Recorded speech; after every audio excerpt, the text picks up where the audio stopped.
Hello everyone, welcome back to Intellipaat YouTube channel, and today in this video tutorial we are going to create React to-do list from very scratch. If you are a beginner and just starting out with the React development, you are at the very right place. In this tutorial we are going to create a to-do list application, and we will see how React application work, and we will also learn how to implement Tailwind CSS inside our React application. So if you have completely no idea about what actually React is, this is the very right place to begin with. So without further ado, let's move to our project and let's have the overview of our project, that what we are actually going to create. So on the screen, you can see that we have our to-do list application open. So this is what actually we are going to create. First of all, you can see this is the view of our to-do list application. There are so many tasks inside this list. Here you can see the option to add some task inside our list. Let's say we want to add some task as study, and if you click on enter, or you can click on this particular add button, you can add this particular task. So right now I'm using add button, and you can see your task is added, and over here you can see the added successfully toast. We will also learn how to create this particular toast, how to implement this libraries inside our React application. So this is very beginner friendly project, and yet very minimal looking but very beautiful at the same time. And this to-do list is not just about adding the task. There are so many other functionalities as well. Let's move ahead and check what are the other functionalities we have in this particular project.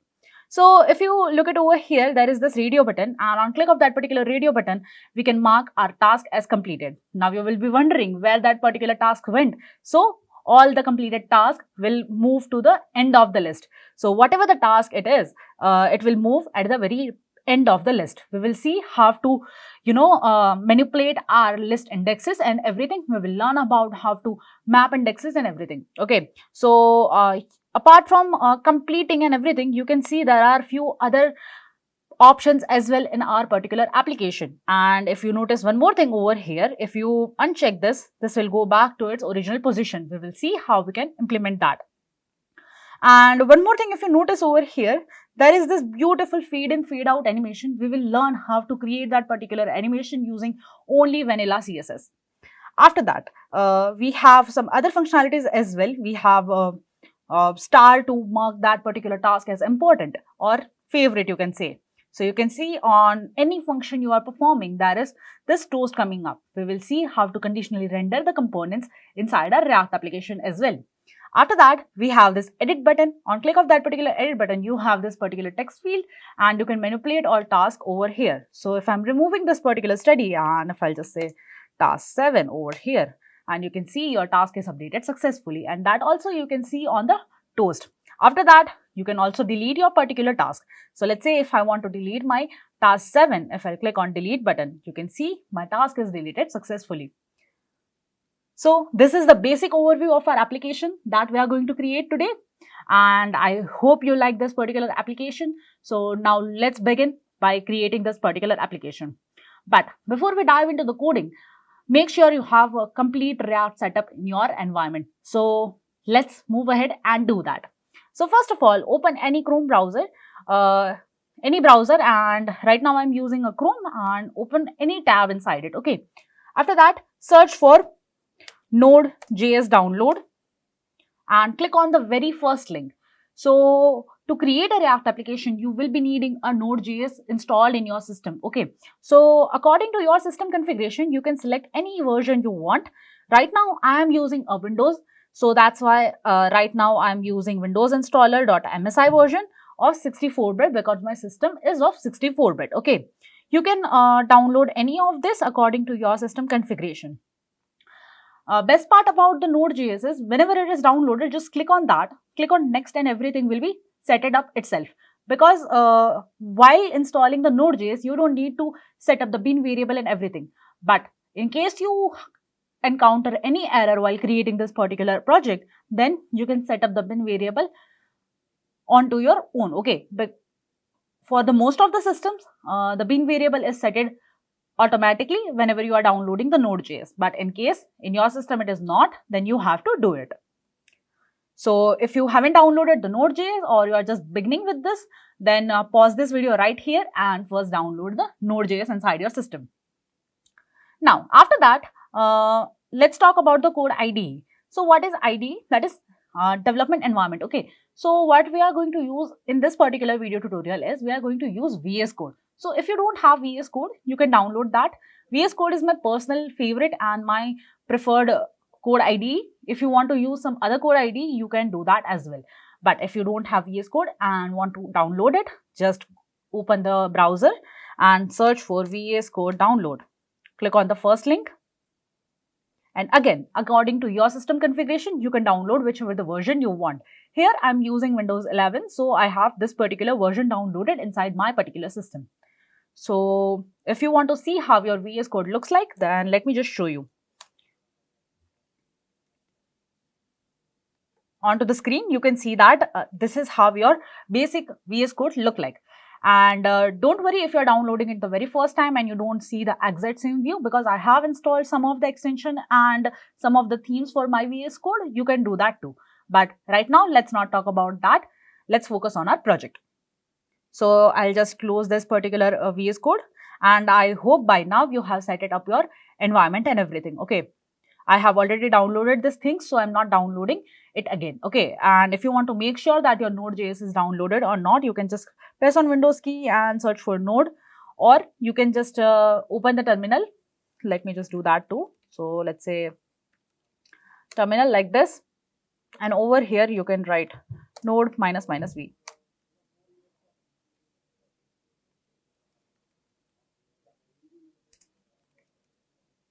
Okay, you can search for node -v and you will get the node version. So right now I'm using version 18.14.2. If you are downloading the earlier version or the later version, it will be changed according to your particular system. Okay, so let's close this particular terminal, and I hope you have set it up your node by now. Now let's close this particular window, and let's move to the directory where you want to create your particular project. So I want to create my project on desktop. I already have created this particular folder, and over here I'll just open my terminal. So how to open your terminal? You can just directly write cmd over here. It will launch the terminal in that particular folder. Otherwise, what you can do, you can just right click and open terminal over there, or you can say PowerShell over there. Okay, so right now I have my terminal over here. If you want to open PowerShell as well, I'll show you that as well. So over here, you can see there is this option, and Windows PowerShell is launched over here. All right. Now, to create React application, there are certain commands you have to run. Okay, so first of all, you can directly create this particular React project by manually creating folders and everything, but that is not preferable at very beginning. Okay, so right now let's just do it with the commands. So to create React application, you have to write npx create -react app and name of your application. So in this case, I'm using todo and hit enter. So whenever you are creating your React application, you will be needing a stable internet connection, because this particular command is going to download so many things. For example, node modules, package.json, and it will create the whole project directory for you. All right. So for that, you will be needing a stable internet connection. You can see it will take a while to download all the things and set up your React application. So just wait till it.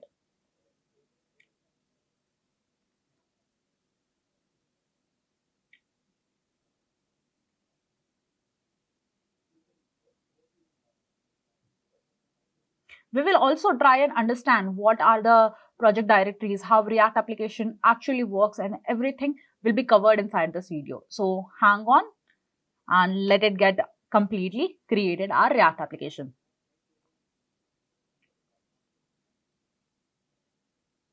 So in case inside your system, your Git is already set it up, then it will also create .git inside your folder. So in my case, my Git is already set up for this particular system. So you can see here there is a line written that initialize the Git repository. So whenever I create another application, my Git repository is automatically set it up for me. Okay, so you can see after that we have this particular thing over here, and our application is already created. So you can see there are few commands over here. First one says npm start the deployment server. So there are certain commands. We can manipulate this command as well. We will talk about it further down this video. So there are some other commands as well. Let's say npm run build, npm test, npm run eject, and so much more. But what we have to worry about is npm run start and npm run build to create a build file. After that, you can see there is this happy hacking written at the very end. That means your React project is successfully completed without any error. So let's just move and this particular folder. Okay, so to move into that particular folder, we just have to write cd todo. Todo is basically name of your folder which you have given at the very beginning. So just click on cd todo and you will move to your folder. In my case, I have created todo, that's why this is todo. In case you have written something else, then you have to write that particular folder name. After that, let's open this particular code inside our VS Code. Okay, so to do that, what you have to do, you just have to write code space dot. And by doing that, your VS Code will open that particular folder inside it. Okay, so over here you can see it has created so many folders and everything for us. Okay, so now let's try to understand each of these one by one. Starting with the node modules. Node modules basically contains all the things which is required to create your React application. Okay, it will contain all the dependencies and all the modules inside it. Okay, so if you will just open this, you will see there are lots and lots of folder over here, but you don't have to worry about those particular folder because we are not going to touch our node modules. Okay, after that we have this two main files, that is package.json and package.json. Okay, so let's start by understanding what is package.json. So package.json contains all the detail about your particular project. So let's say over here you can see the name of your particular project you have created, the version and everything about your project. Okay, it also mentions what version of React you are using and everything. Okay, after that we have some scripts. If you what basically script does is it basically helps to manipulate your project. So let's say to start the project we have npm run start. So let's say I want to start using my name. So let's say my name is Riva and I want to start it by saying npm run Riva and I want my project to run. So you can do that as well by just manipulating this start to giving your name. Okay, so we can do that as well, but right now we are not going to do that. After that, there are some other things as well. You can see deployment versions and everything over here. After that, let's move to our package.json. Inside our package.json, you can see all the dependencies we are going to install will appear inside our package.json. So package.json is the very important file to mention what kind of dependencies and what are the other things rather than the React application you are going to use. So let's say we are going to use Tailwind CSS. So how our project is going to know that we are going to use Tailwind CSS? From our package.json, it has all the versions and every detail about every single dependencies we are going to install inside our particular React project. After that, let's move to this particular folders. You can see there are two folders over here, public and src. Let's first talk about the public folder. Inside my public folder, I have few files over here and you can see some similar files, let's say index.html. So we are very familiar with the index.html, right? But in case of React, the fun fact about it is the only HTML file is index.html and everything is happening inside your index.html. Yet you're not gonna change anything inside your index.html. Let's try to look and understand what actually index.html includes when we are talking about the React. So if you see, there are few links over here and everything, right? But let's move to the body. And over here, the only thing which is responsible to run our React application is this div. This div which has the ID root. So everything is going to happen inside this particular div only.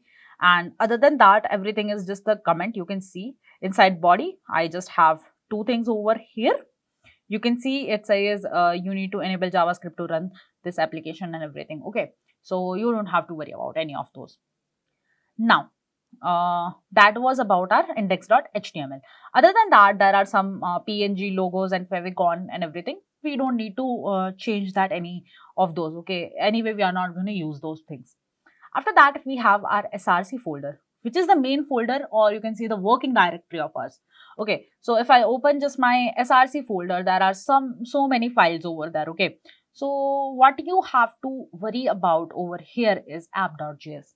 Basically, whatever the commands or components you are going to use is going to be inside our app.js. You can see inside app.js there are already pre-written some code. We will manipulate it later, but let's first have the look of all the files first. So you can see there is this app.css file, which is just a normal CSS file, which contains the CSS or styling of our app.js file.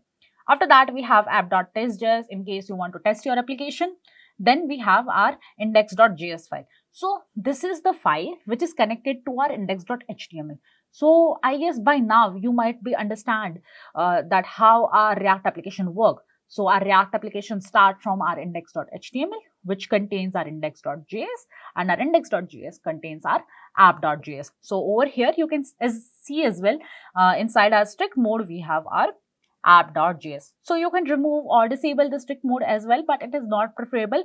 It is very good practice to code inside your strict mode environment, because whenever you will disable your React strict mode, there are so many chances whenever you are working at the production level to happen so many errors. Okay, so we are not going to remove that strict mode as well. And inside this you can see there is this app, and there is this some CSS about our index.js as well. So this is how the React folder structure works.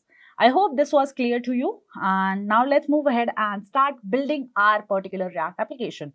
But before that, let's also try to run our this particular app, and let's see what is the result we are getting. So if I'll just write npm run start, as we have talked, what are the commands inside our React application. So npm run start basically runs our React application. So if I'll just click on enter,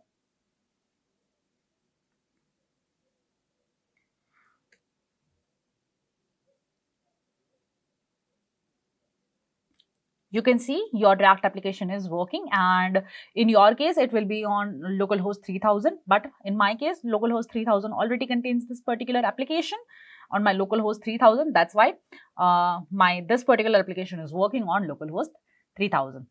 Okay, so you can see that is this pre-written code, and everything about this particular code is written inside our app.js. So let's move to our app.js over here. And if I'll just remove all of this particular part like this, and if I'll move to my browser, you can see my screen is empty. That means our React project is working. So right now I'll just close this particular to-do list.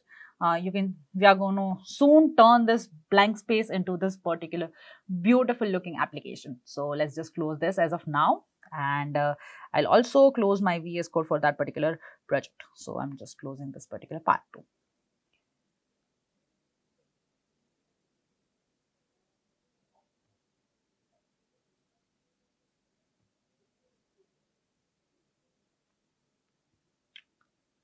Okay, so first of all, let's create a basic folder structure of our particular application. So our application is going to contain only single component. So what is component? Component is basically a reusable, set of code which we can use again and again inside React. So if I want to create 10 times of this particular to-do list, I just have to copy the single line again and again inside my app.js, and my 10 to-do list application will be created. So that is basically a component. Component contains a code of certain part. Okay, so I hope what is component is clear to you. Now let's move ahead and create a component. So we are going to work inside our src folder, as I have mentioned. So just move to your src folder, and inside that create a one more folder inside your src. Okay, so if I'll just click on src over if I'll click on this particular folder inside my src, and it will create a folder over here. On click of this particular button, you can create file, and on click of this particular button, you can create your folders. Okay, so I hope that is clear to you. Now let's create a component. So I'm creating one folder as components, and click enter. Inside my component folder, I'm creating one more file. Okay, so what will be the name of my file? That will be TodoList. You can give any name, just make sure your first letter is capital. Okay, and what are the extension we give to our React component is either it is .js or you can use .jsx. Okay, so I'm using JSX, and as you know that in React, we basically write only JavaScript code, or you can say we write the React code. Okay, so it won't be any normal HTML code. It will look like HTML code though, but it's not normal HTML code. Okay, so I hope that is clear to you. Now, one more thing. Before we start creating this particular code, just move to your extensions over here. In my case, this is the third option of extension. In your case, it may be second or third, okay, because I have some other tools installed at my end also. So I'm just clicking on this extensions and search for ES7.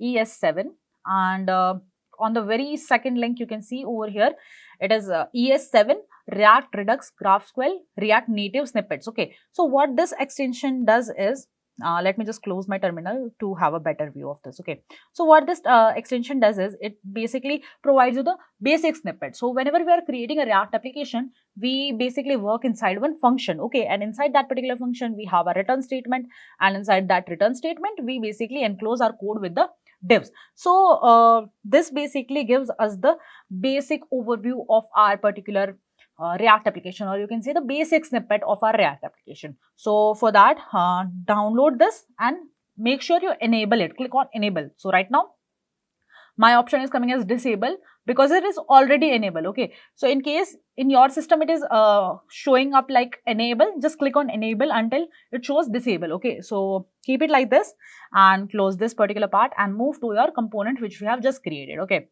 and over here just write RFCE and click enter.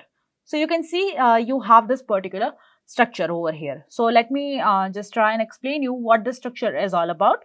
So first of all, we have our import statement which contains React, import React from React. So we are importing React from React. Then we have this function, and inside that particular function we have our return statement. So whenever we are dealing with the React application, there are two types of component we can create. First one is function based component and another one is a class based component. But class based component is old tradition, but in right now we mostly use function based component. Okay, all right, and this project we are going to create based on the functional based component. Now this is the function. Inside that we have one return statement, and between this particular div we are going to write our whole code. After that we have our export, because we have to export this particular function as well. Now let's try to use this particular function inside our app.js. So I'll just move to my app.js. I'm removing this particular part from here, this class name over here, because I don't want it right now. And I'll create one more div over here. And inside this particular div, I'm calling my component which I have just created. So that is TodoList, like this. And don't forget to close that particular Angular packet. Okay. Now, one thing to make sure over here, that your component is imported properly. Okay, why you need to import the component? Because if you don't import it, it will show as it is undefined. So in my case it is auto imported, but in case in your system it is not auto imported, please make sure you import it correctly, okay, with the correct location. Now we are not using this app.js and this logo, so I'm removing this. Let's open our terminal once again and let's see and check the output. So I'm writing npm run start, or you can just use the up arrow key if you have run your project before as well. So let's just do that.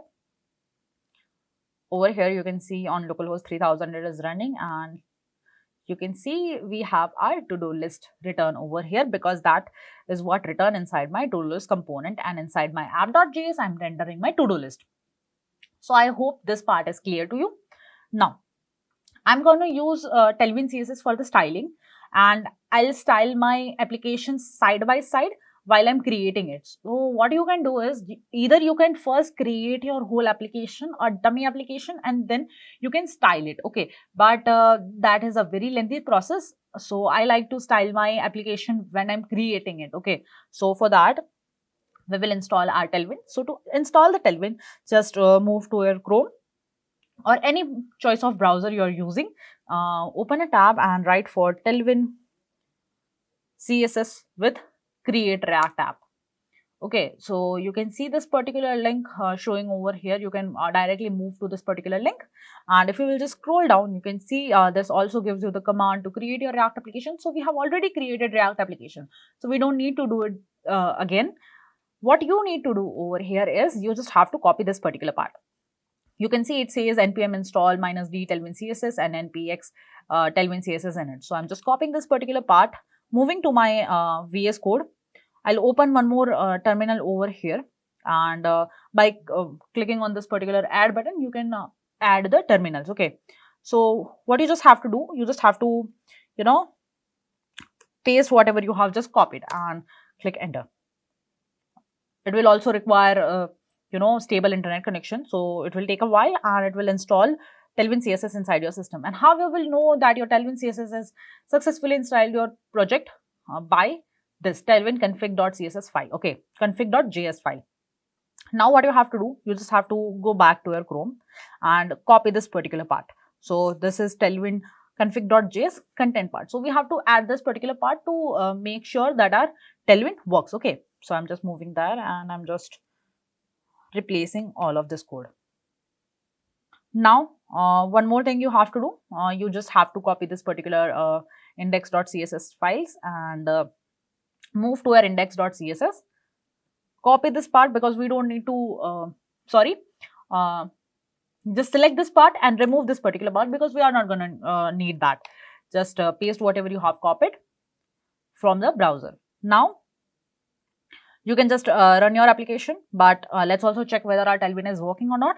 If you don't know the basic about Tailwind, you can refer this particular website, and from here you can study how Tailwind component works. Okay, so over here you have so many components as well, that how to make sure your Tailwind is working and everything about it. Okay, so you can refer this particular website.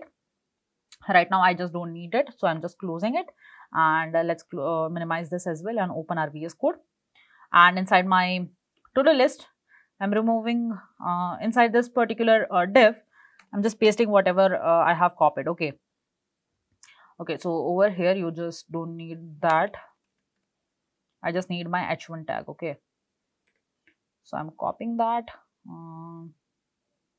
Let's just copy this particular part first and paste it over here. Okay, now if you see, in my case, my application is already working. If I'll just move to my localhost 3000, you can see my font is now bold, and you can see this, right? So that means our Tailwind CSS is working properly. So if you want to check it more, then you can just say text red 200. Red, let's make it 800 to make it visible. Okay, so 100 is the lighter shade and 950 is the darkest shade. Okay, so now you know how Tailwind shades work. Now if I'll just open my Chrome, and if I'll just, okay, this was the one. Why my text is not red?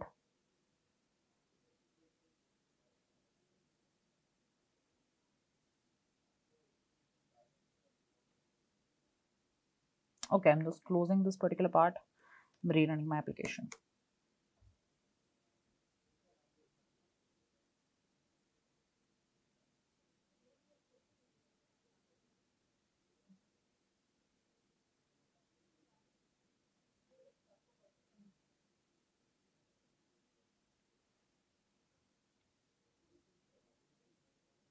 Okay, now you can see my Tailwind is working just fine. In case in your system as well it was not working earlier, then you can just restart your application. Okay, so you can see it has this underline, and now it is bold and in red color. Okay, so I hope this is clear to you. Now what we will do, we will focus on creating our actual application. So let's just do that right now.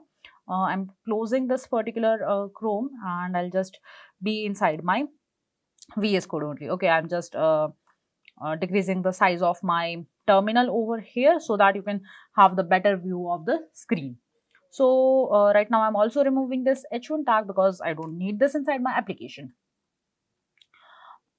Few more things, we are going to use React icons for putting all the icons and everything. Okay, So we are also going to talk about how states work inside our React application.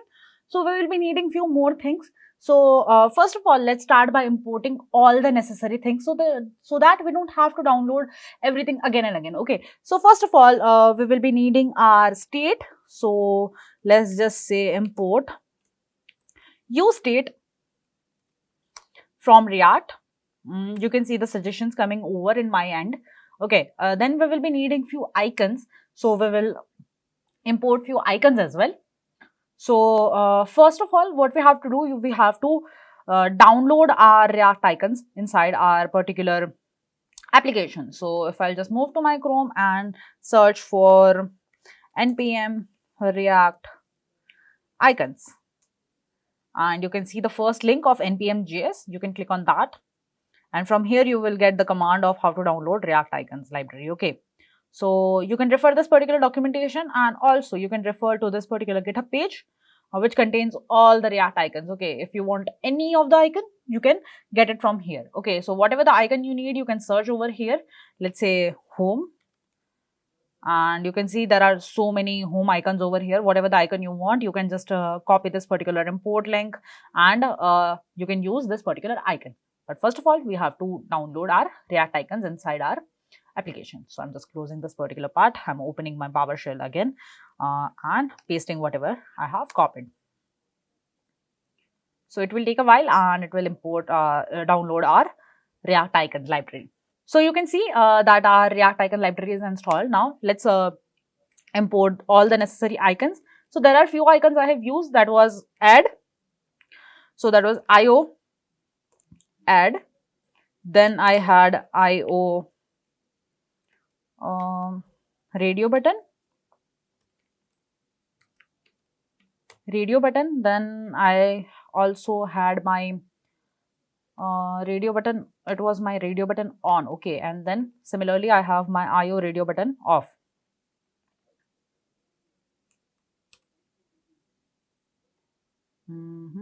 Not from the shed, and I'll just get my off, and that was sharp as well. Okay, so I'll just write sharp over here. So if you are confused about what are the icons I'm using, you can just move to your React icons GitHub page, and you can search this particular icon and you will find this particular icons. Okay, and we are importing that from our React icons /io5. Okay, fine. So from this folder we are getting this particular icons. Now there are few others icons. So first of all, I had my FA star to make this favorite. So let's say FA star. Then I had my FA regular star. So one star was dark in color and another star was empty or hollow. Okay, so it was just the outline. So that is this particular regular star. Then I had FA edit, and after that I had my FA save to save, like this, and this is coming from my React icon /FA. Fine. Now I also had the delete icon. So for that I have to import my delete icon as well. So let's say AI outline. So these are the icons I personally liked. So this is my choice. You want to use another icon as well, you can import that particular icon and use it over here. No issues in that. Now outline delete. You might see the suggestions coming over here as well whenever you are trying to import this particular icon. But if you are not getting suggestions, it's okay. You can directly copy paste it from our GitHub pages. Okay. Now let's also say React icons /AI from AI folder, and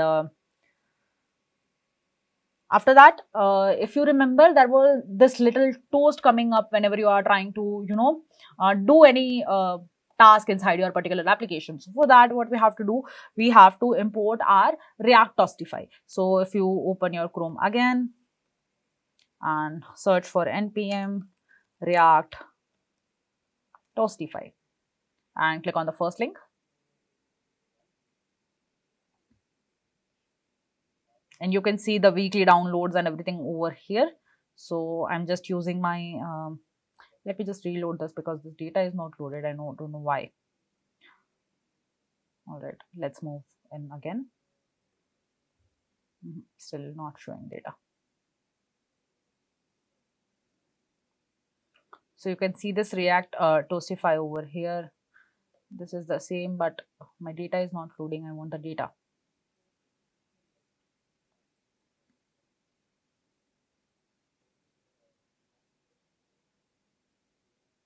Okay, now you can see my data is visible over here. So you just have to need this two things from this particular library. So I'm copying this particular part and I'm pasting that inside my VS Code over here. And we also have to download this. So let's just get this particular link from here, and I'll move to my VS Code and paste that inside my terminal. Meanwhile, let's just try to understand how this toast work. So you can see there are few designs of this particular toast. So we are going to use this white ones. Okay, and you can refer this particular documentation for the more info. And how to use this? We just have to create the toast like this, and inside that we just have to mention what kind of toast we want to use. Okay, so over here we just have to mention the toast container, and anything other than all the things we just have to mention inside our particular function or conditions where we want to render this particular toast, or on click of what we have to render this particular toast. So inside this toast function, you can mention anything, whatever the toast you want to create, and toast container will have that particular toast where you mention it. Okay, I hope this part is clear to you. For more detail, you can refer to this particular npm page, and let's also minimize this one. Now we have everything set it up. Now let's also create a CSS file, because inside our CSS file we will be keeping only single animation function, or you can say the styling. So let's also create that so that we don't have to do it later, and we can focus on writing the actual code .css like this. And let's also import that over here. So I'm just importing my TodoList .css, and also just give // over here. Okay, now every import is done successfully. Now let's just move inside our function and create our application. Okay, so first of all, let's create all the functionality, or we can first create the UI as well, but I like to create all the functionalities at the beginning and then move to my UI part, so that I don't get any errors while I'm writing my UI code. Okay, so creating UI is basically easier task than creating the functions. Okay, and if we are getting any error at creating the UI, then we can also update our functionalities as well, right? So first of all, let's create some state. So if you think in that way, there will be two things, or you can say the two main function we have to create. That is, first we have to create this object, and inside that particular object, or you can say the array, inside that particular array we will be having all the task mentioned. And there will be one more thing, that is actual task. So what is this task? Is the task we are adding to our input field, and that task is added to that particular list, right? So we first have to create two things. So right now let's just focus on that first. First of all, let's create one constant. We are using our use state over here. So as we all know, use state contains two things: one, the state variable, and another, the state function. So function to update that particular state variable. Okay, so I hope that part is clear to you now. And let's create a function that says set task and is equal to use state, and this will be empty array, or you can create an object as well, your wish.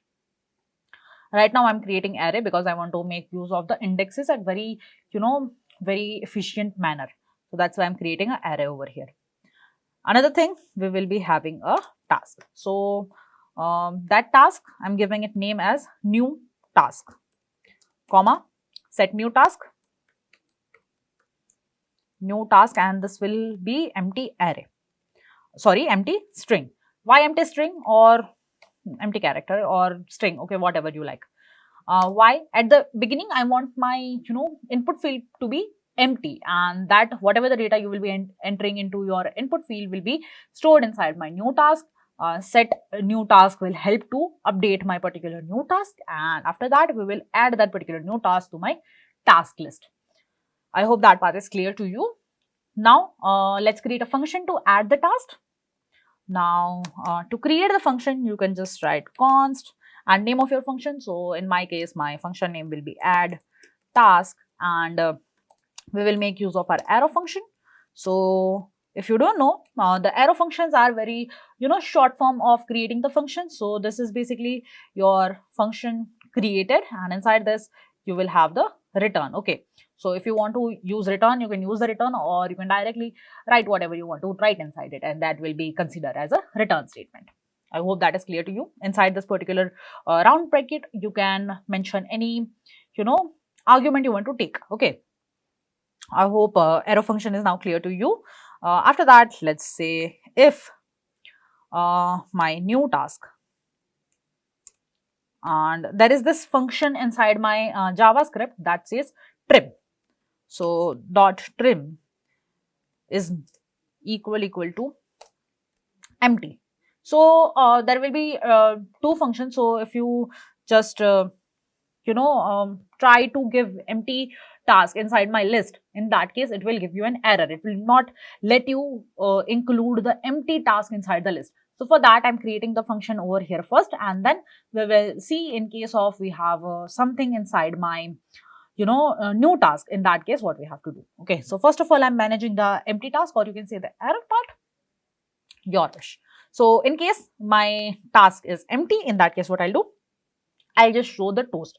So to use this, we will be going to use this React Toastify. So for that, we have already seen, we just have to use the toast function, and inside that we just have to write whatever we want. Okay, so for the red color, I want, this is my error part. So for that, I want a red color toast. So for that, what I'll do, I'll just say toast dot error, and over here you can see, you can mention any string over here. So over here, I'll just say error occurred like this, and let's also give the exclamation mark, and we also have to mention the position over here. Okay, so over here you can say position colon toast like this dot position capital dot to top right. You can see the suggestion coming over here. I'm just using that particular suggestion. I'm not doing anything else over here. I hope that is clear to you. Now, this basically will not end over here. This will end after this part. Okay. I hope this is clear to you. And now let's move ahead. So in case of error, I just want to show up one warning message as well. So let's say toast dot warning like this, and inside that you can mention any warning. So I can just say can not add empty task. Okay, empty task like this, and over here I'll just say, again I'll mention the positions. So I'm just copying this particular position over here because I want my all the pop-ups, or you can say the toast at the very same position. Okay, so I'm just going to use top right. You can use any of this. There are so many other positions as well. If you want from the bottom right, left, or at the center, you can do that as well. Now, this is all about the empty task. Okay, now in case there is some actual data inside my task, what we will do then we will write if my new task dot trim is not equal to empty, string. In that case, what we will do, we will first show the toast dot success. Inside that we will mention added successfully.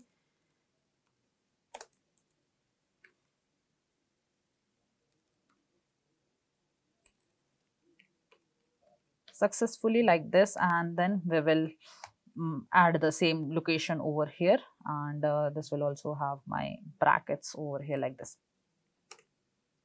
Okay, this is done. Now we also have to add this particular task inside my list also, right?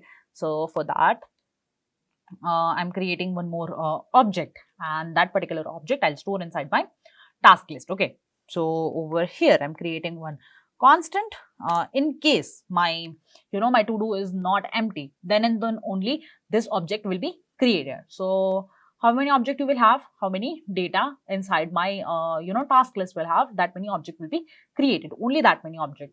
In case the empty object will be not created. Now let's say const new task data, and let's create an object over here like this. This will be object, right, not array. So object, we will have the ID. So for every object there will be different IDs. Okay, and text colon new text, whatever the text we have will be set as a new task. Then we will also mention that whether the task is completed, whether the task is inside the favorite, and everything will be stored inside this particular object. So let's quickly move ahead and create all these things for our particular task. So let's say completed. Initially it will be false. Then I have my favorite, and initially that will be also false. I'm creating everything inside this particular object so that we can manipulate this later. Editing, initially my editing will be false as well. Once we will reach the final output, you will get what we are doing right now. Okay, and why this doing all of this is very important. I know at the very beginning this might sound a little bit confusing to you, but as we move forward with this particular project, you will have the clear cut understanding of everything about the React, I promise you. Now after that, what we will do, we will also set this particular object inside our new task list. Okay, so let's say set new task. Okay, sorry. First of all, we have to set our set task, and then we will clear the input field as well. So what I'll do, I'll just take my previous task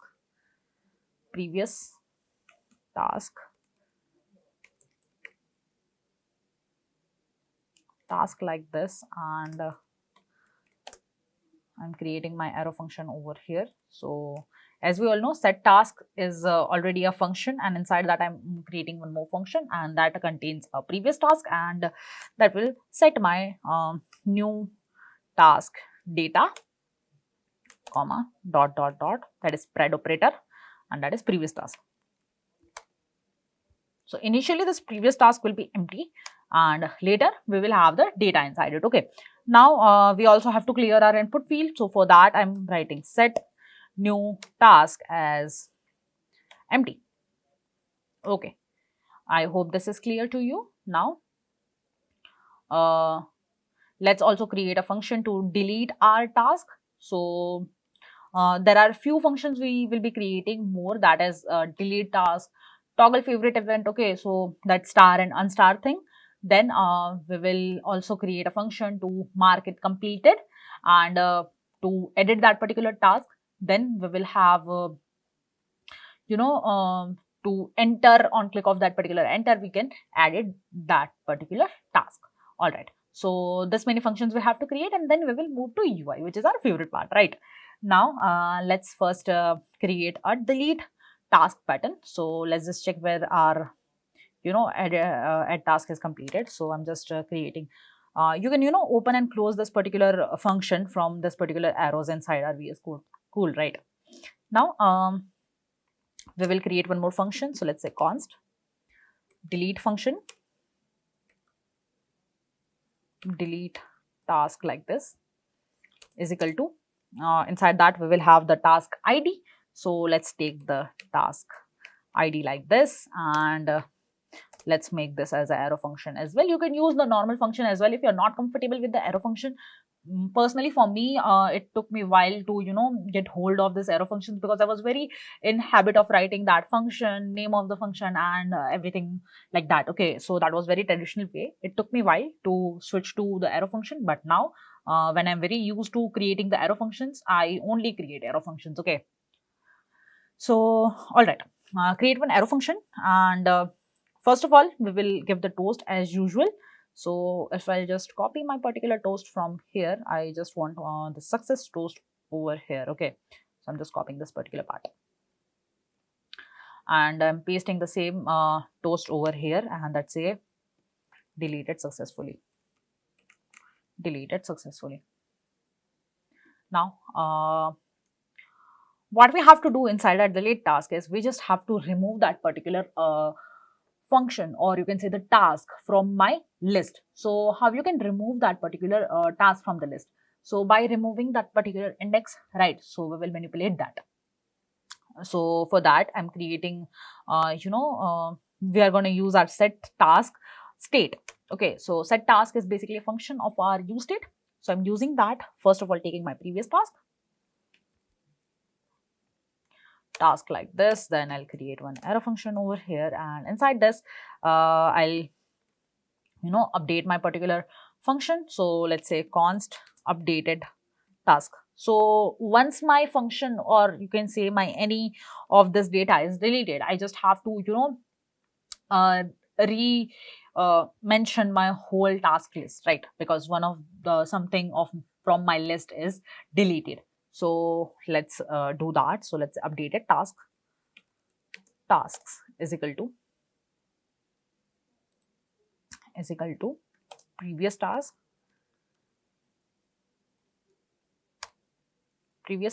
dot. Now what we will do, we will filter the data. So let's say filter. So in JavaScript, we already have a predefined filter function. So I'm gonna directly use that. Okay, and I'll take the task inside this, and I'll map that particular task dot id. And what we will filter, we will just filter whatever the task which is removed. So in case whatever the task inside the list does not match the id of the task we want to delete, we will render that particular list. I hope my logic is clear to you. Okay, so why I am filtering it instead of completely removing it is because I just want to, don't change my indexes of my particular list which I have created. Why? So because I'll just do, I'll just save that particular filtered data inside my another variable. Instead of just removing the whole thing, I'm just filtering the whole thing and saving it to the another variable. So I guess this is very easy to do. So that's why I'm using this particular logic over here. You can apply any other logic you want as well. So right now we have this particular filtered data with us. Now what I'll do, I'll just return my particular updated task over here, and that was about our delete function. Now we will create our favorite function. Okay, so favorite function basically works on a toggle logic. So what is toggle logic? That is basically a switch logic, on and off and on and off, right? So just like that, we will work on our toggle logic. So let's just say const favorite,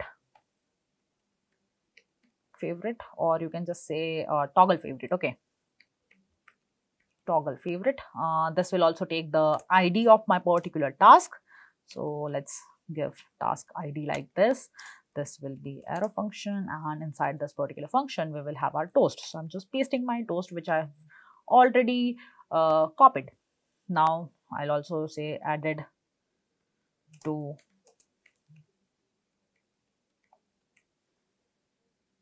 favorite successfully, like this. All right, so this was about our toggle toast. Now what we will do, we will just map our previous task, taking the particular task using the task ID, and we will mark that as a favorite and unfavorite. Okay, so once we will click, it will add it to the favorite list, and again we will click, it will remove from the favorite list. I hope that logic is clear to you. So let's just try to implement the same logic over here. So over here I'm just writing previous task dot map. So dot map is another function of our JavaScript. So I'm trying to use maximum number of JavaScript pre-built functions so that you can get the better hold of that particular functions. Okay, so I'm using previous task dot map task, and I'll map this particular with my task dot id. Each task have each id, and I'll check whether the that particular task id is equal to task id or not. So by using this particular question mark and curly braces, you can implement the ternary operator over here. So take the curly braces. I'm using the spread operator over here. I'm spreading my task over here, and I'll mark as favorite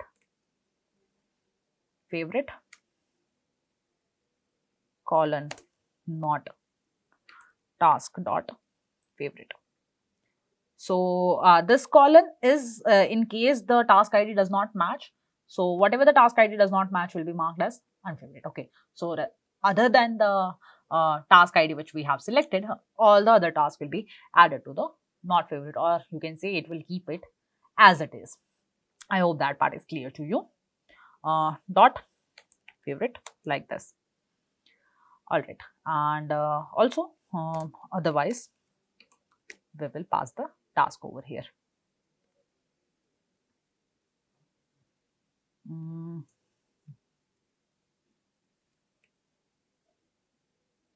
Okay, this task. All right. Now let's move ahead and create our marking completed function. Okay, so whenever we are marking any task as completed, you have mentioned that it is moving at the very bottom of the list, right? So we have to think our logic according to that. So whenever we are marking any task as completed, what is happening over there is we are taking that particular ID and we are moving that at the very bottom of the list, right? So we are basically working with the IDs of our particular task list. So for that we will map it and we will alter its ID. So how to do that? Let's try to do that on the VS Code. So let's say const mark. If I just scroll it up so that you can have the better view, and if you want me to zoom it, I can zoom it little more. Okay, fine. I guess this is the text which is more visible to you. So let's just say mark complete, and it is giving me the auto suggestion over here. All right. So I have created one mark complete function, arrow function. Okay, and it will take the task ID as a parameter. Okay. Now inside this, I'm using my set task function, or you can say state function, and inside that I'll just take my previous task. So okay. Now let's move ahead and create our mark completed function. So whenever we are creating marking any task as completed, what is happening? The completed task is moving at the very bottom of the end. Okay, so to do that, we will be targeting our task indexes. Okay, so task IDs basically. So we are going to render that particular task at the very end of the list. So let's try to code the same thing inside our VS Code by implementing the logic we have just talked about. Okay, so first of all, I'm creating one function. For that, I'm creating one constant and creating function as mark completed over here. I'm accepting this suggestion because that's what I want to write. So you can also have this auto suggestion if you install some extensions. Okay. Now inside this particular function, I'm creating one more function saying task set task. Okay. So this is basically the task list we are rendering again and again after performing any kind of functions. Okay. Inside that we will have one more function, arrow function. This function will have a previous task, as we are just doing it again and again. Inside that particular previous task, we will map the task we have. So let's say task. and this will have the task over here like this, or task we have created, I guess.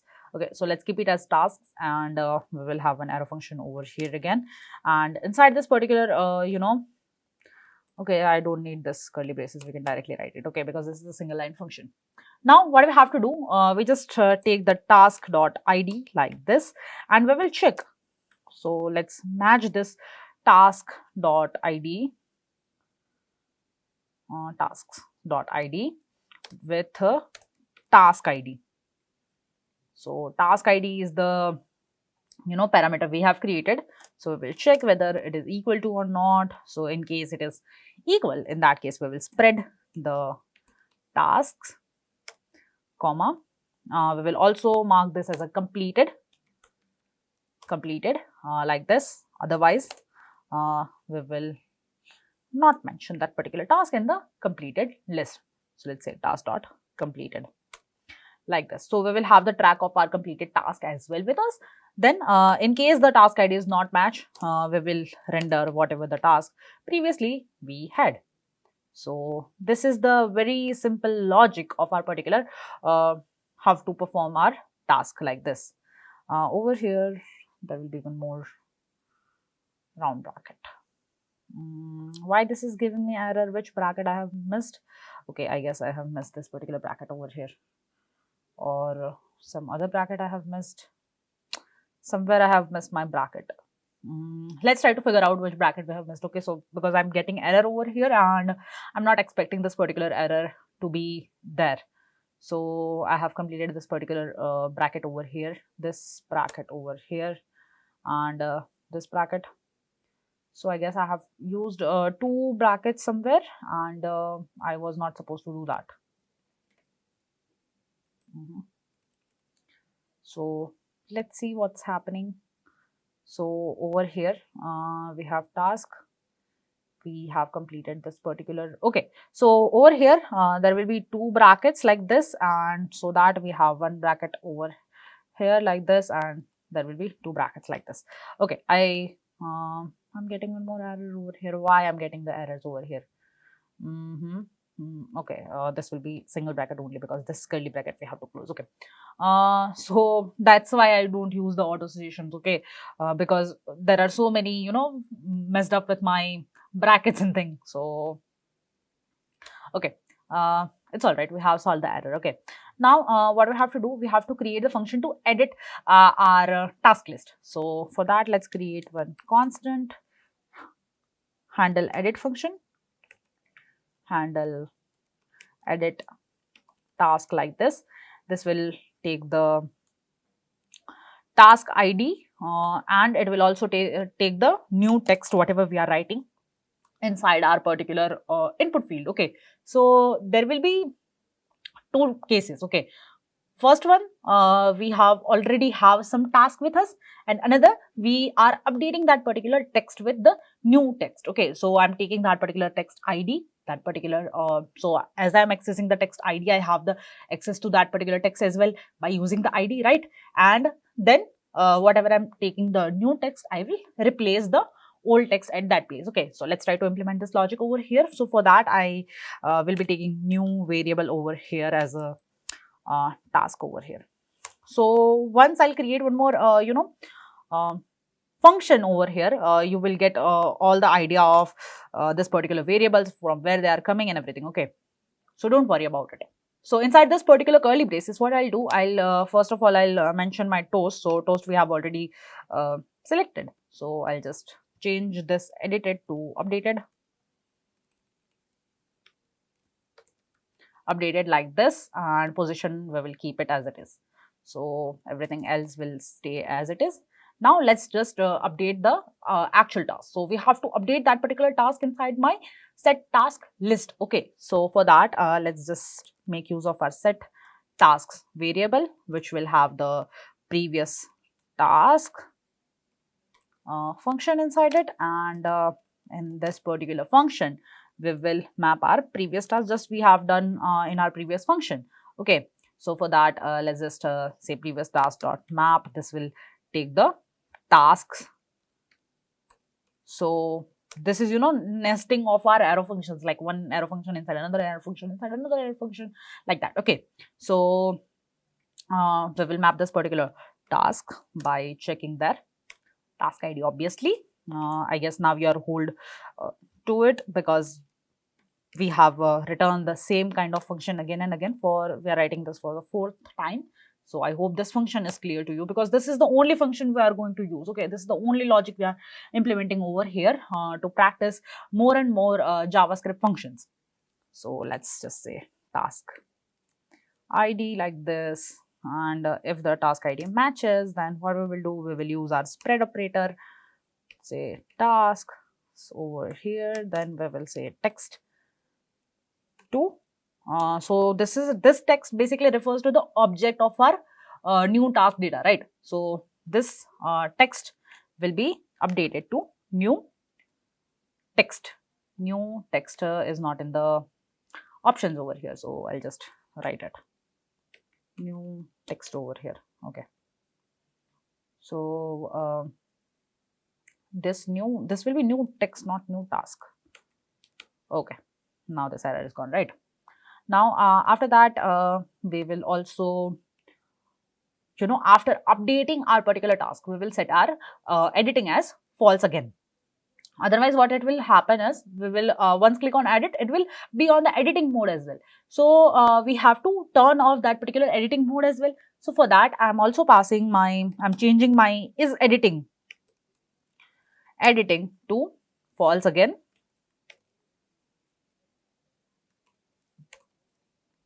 False. Otherwise what we will do, we will just pass the tasks like this. So this function is also completed. This will be tasks over here. Okay, all right.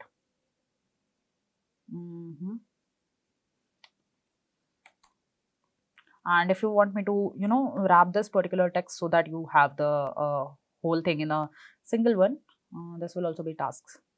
Okay, this function is completed. Now we also have to create one toggle for the editing mode as well. So when we are in the editing mode, you have seen that we have the different views. There are a few buttons which is not visible when we are in the editing mode, right? So for that, we have to keep track of our editing mode as well. So let's create the function for our editing mode toggle. So name of this function will be handle toggle editing. You can use any name for your functions. I'm just making it easier to catch the errors whenever I'm trying to create this particular debugging or anything. So for that, I'm giving the names like this. Otherwise you can use other names as well. You can write ABCD, but that is not recommended to use. Why? Because whenever we talk about the production level, we basically gives very clear name to our all the functions, and whenever we create any variables, we give very clear name to it. Okay, so for that, I'm using this kind of names over here. I know this is quite long name, but it is more preferable. Say task ID inside this, and I'll also close this particular curly bracket over here. Now inside this, what we will do, we will first pass the set tasks over here. We will map previous task with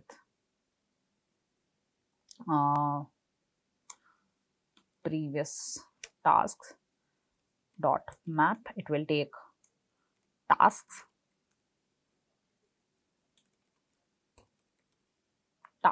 like this. This will be arrow function again, and we will map based on their IDs. So let's say task dot ID like this. Then this will be tasks dot ID. Sorry, I don't know why I'm writing task again and again. I have created a variable as a tasks.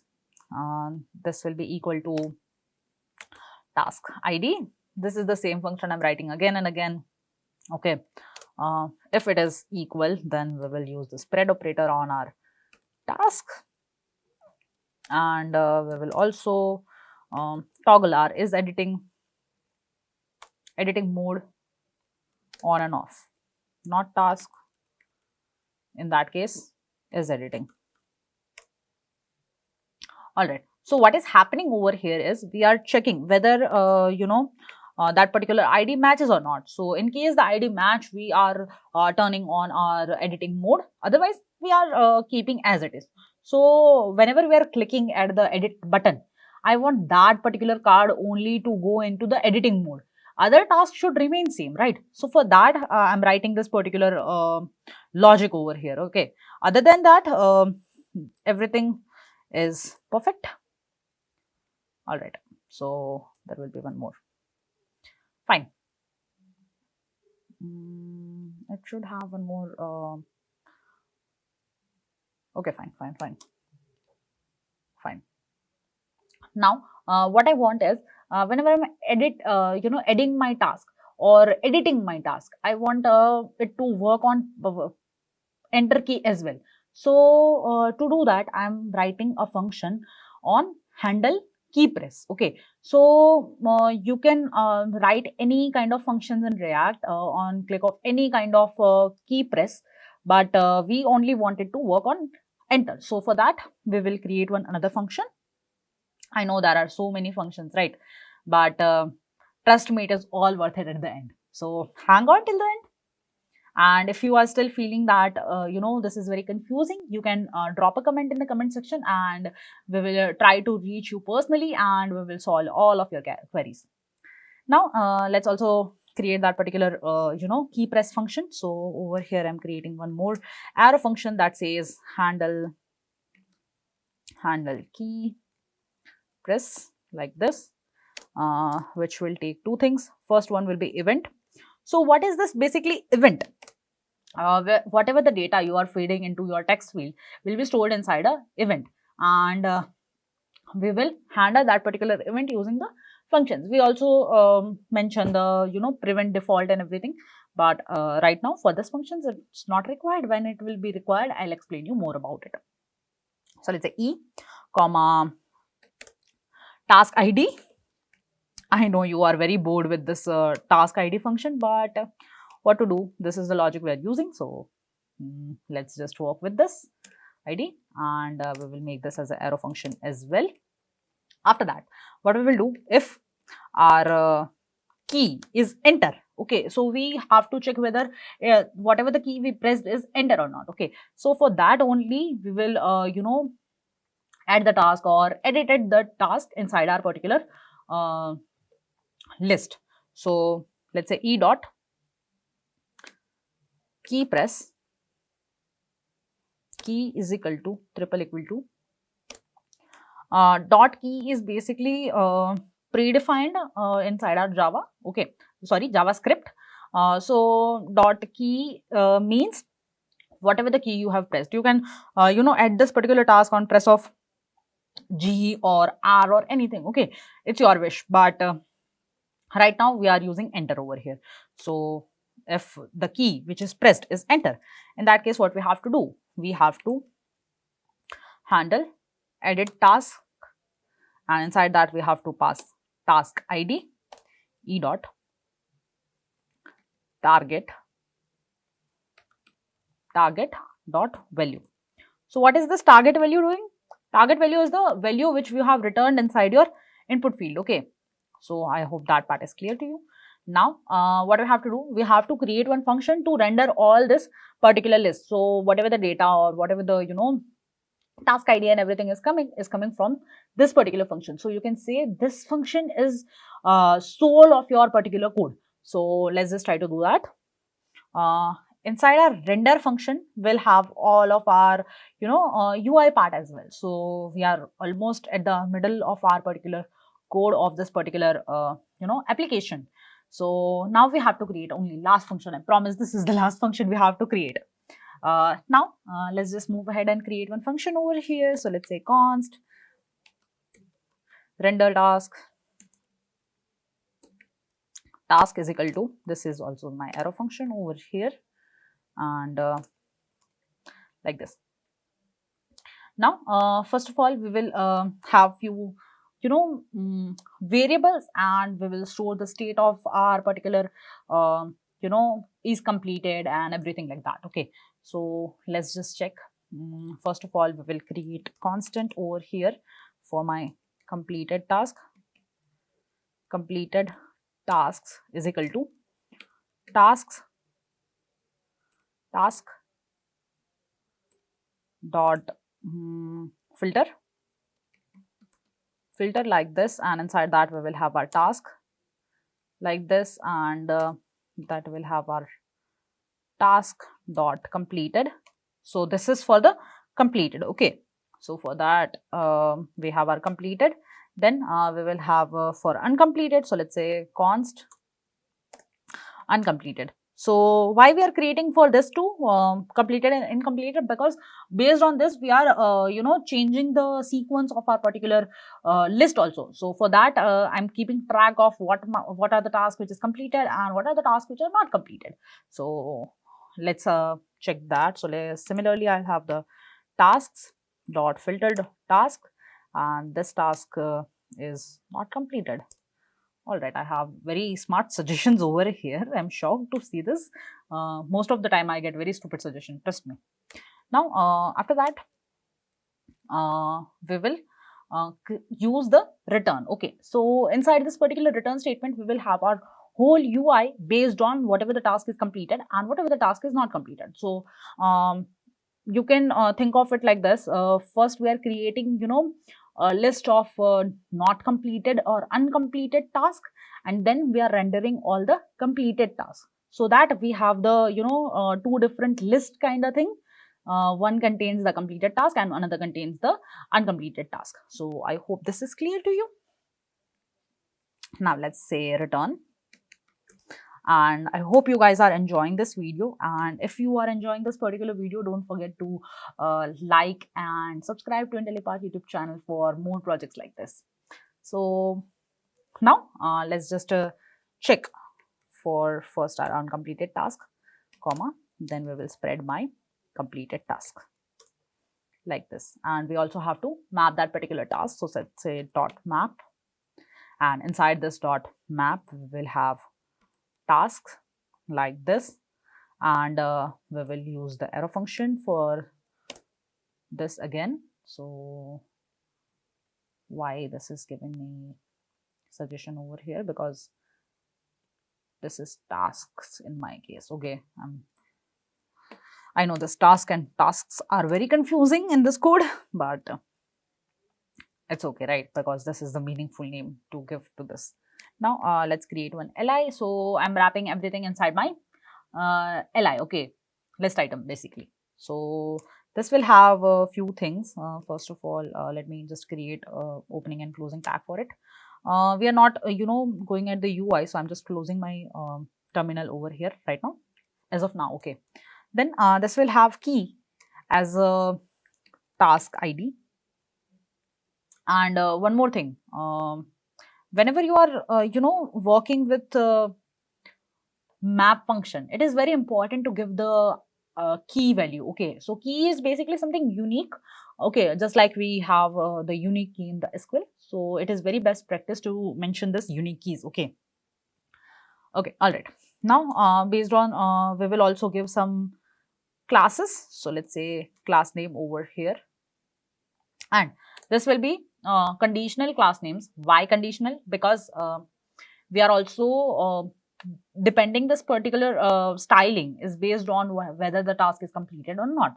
So for completed task we have different styling, and for uncompleted task we have different styling. So for that, to give the conditional styling, we basically use curly braces and this particular tilt over here. So to get this particular tilt, you can just press the key right below your escape key, or very first key in your number line, okay, at the very top of your keyboard. Okay, I hope you found this particular tilt. Now we will have our fade in fade out animation. We will create that later, but right now I'm just mentioning the class name, and based on this we will create our CSS. Okay, so first of all we will have our fade in animation like this, and now other classes. So we are using Tailwind, right? So I have mentioned that we are using Tailwind, so we will make use of most of it from the Tailwind only. So for that I'm using border yellow 3000, then border width will be 2, border 2, and we will have our width of this particular card of 400 pixel. These are all my particular set data. You can manipulate this data however you want. You can change the color and feel of this particular application according to your needs and requirement. Now after that I have my background color. So this background color is what I like. Okay, so that's why I have this very light yellowish kind of color with me. So I'm just taking that particular color. You can change the colors as well. Okay, so I have made this as very, in a very light shade. You can see this is very light yellow color. So I'm using that particular color. You can manipulate this color from here as well. Okay, so right now I'm just keeping this particular color.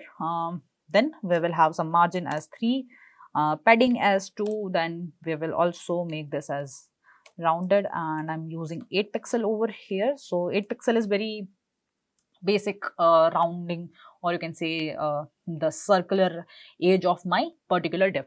Okay, so I'm taking it as a 8 pixel. Then now the conditional part. First of all, let's just give my hand over here. Now we will start writing the conditions inside this. So let's say my task dot completed. In that case, what I'll do, I'll in case my task is completed like this, and this will be tasks again.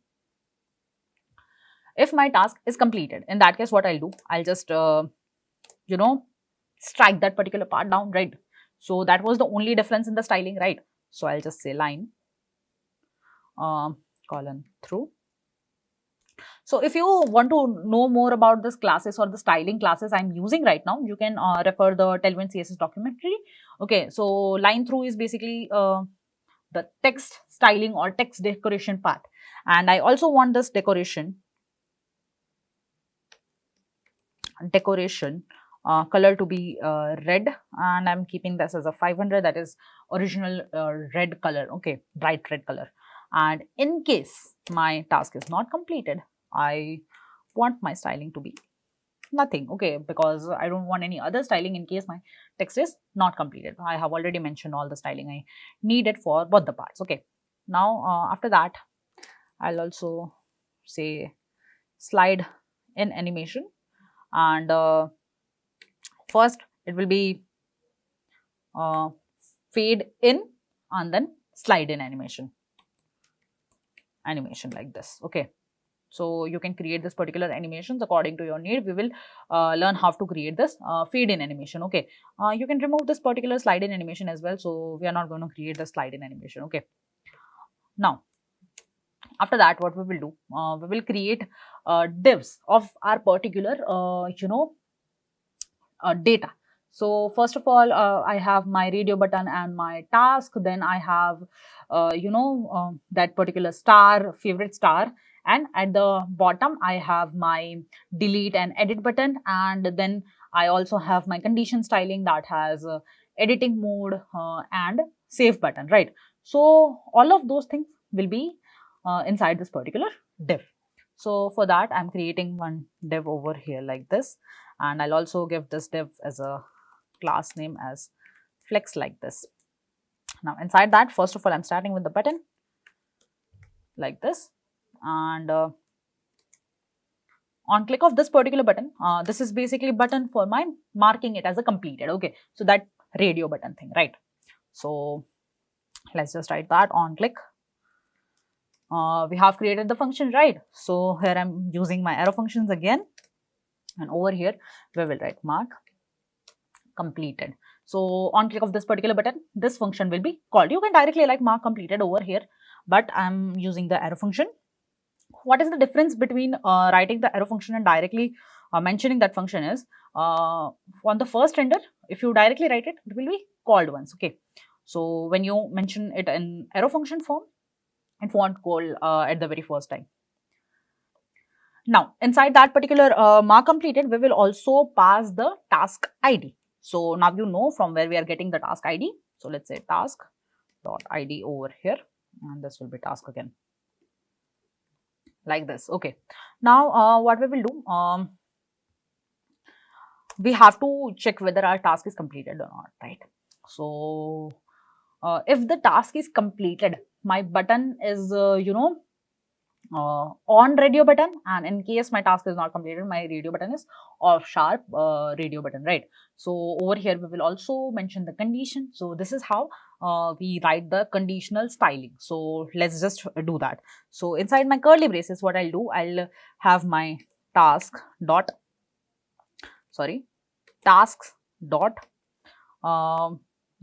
my task can be either be completed or not completed, right? So let's say completed. We will check my task dot completed first. If it is true, in that case I'll go with my on radio button. You can see the option over here. And you can also give some classes over here to make this little bigger. Okay, so for that I'm writing a class name over here, making this as a text as to Excel, and also my text color will be that pretty green color. So that I'm mentioning over here, that was 43 5 A4E. Okay, so this is my green color which I was talking about. Now this is done. Now in case my task is not completed, so I don't have to mention if my task is not completed over here. It is just the opposite of it, right? Because it is a toggle button. Now in that case, what I'll do, I'll just go with the IO off sharp, like this. And similarly, I'll mention my class name over here. I'll just copy this particular part and I'll put it the same text over here. So that was about my radio button. Now we will have our actual task. So in case of our task, what was happening, we had our edit mode and not edit mode, or you can say the listed mode with us, right? So for that, what you have to do, we just have to check whether our task is in the editing mode or not. So if in the editing mode, we will have that particular text inside our input field. Otherwise, we will have inside our p tag. Okay, so I'm creating this tutorial keeping in mind that you have the basic knowledge of HTML, CSS, and little bit about the JavaScript.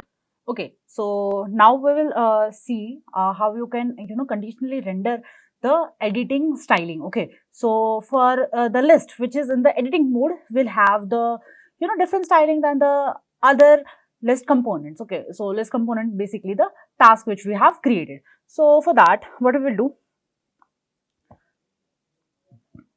inside this particular curly braces, I'll check whether my task is in the editing mode or not. So let's say tasks,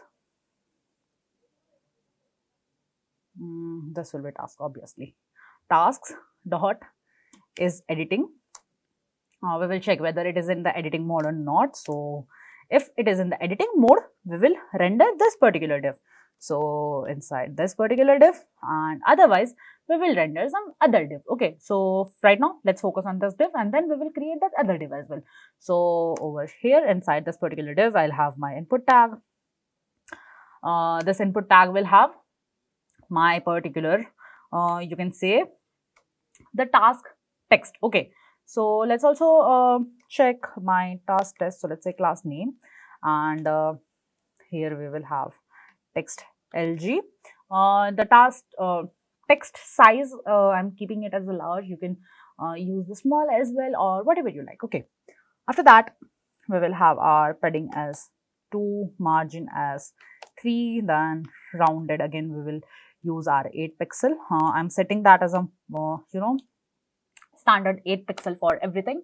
Okay, and then we will have the width of my input field, that particular input field. Okay, so that I'm keeping it as a 250 pixel. You can change this as well, whatever you like. If you wanted to make it a little smaller or a little bigger, you can do it, but make sure it is not coming out of my particular main box. Okay, that was my 400 pixels, so I'm keeping this as a 250 pixel, which is almost 50%, like more than the 50% part. Okay, then I'll have my outline as a null.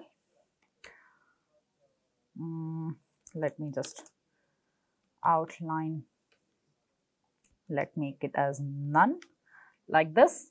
Then initially the value of this particular field will be tasks dot text, right? Then on change of this particular field, I am calling my function. So what function we will call? First of all, we will take that particular input, then we will pass that particular input into my set tasks, right? Remember, we have created that particular thing for our editing text and for clearing the enter and everything, right? So we will use that particular thing over here. So on change, I'll take my e, that is event, and I'm making this as an arrow function. I'll call my set tasks over here. This will have my previous tasks. I know the process is getting repeated. Now I'll again create one arrow function over here, which will obviously map my previous task, right? After that, I'm using map function over here. I know we have done this lots of time, but one more time, please. Then this is taking t. T means whatever the task it is written. Okay, so don't get confused over that. Then we will have my tasks ID. So I'm keeping arrow function again, taking my t.id over here. Instead of this particular t, you can use anything over here. You can use task as well, and over here we will take the tasks.id like this. We will check whether the id is same or not. In case it is same, we will render this particular part, that is .t. Then we will have our text colon. Otherwise, what we will do, we will pass this particular target. So let's say e dot target value, target dot value, and we will keep the condition over here, and here we will pass this t. So I hope this part is clear to you, right? Now after this, what we will do, after this particular div, we also have to create the condition for other thing as well, right?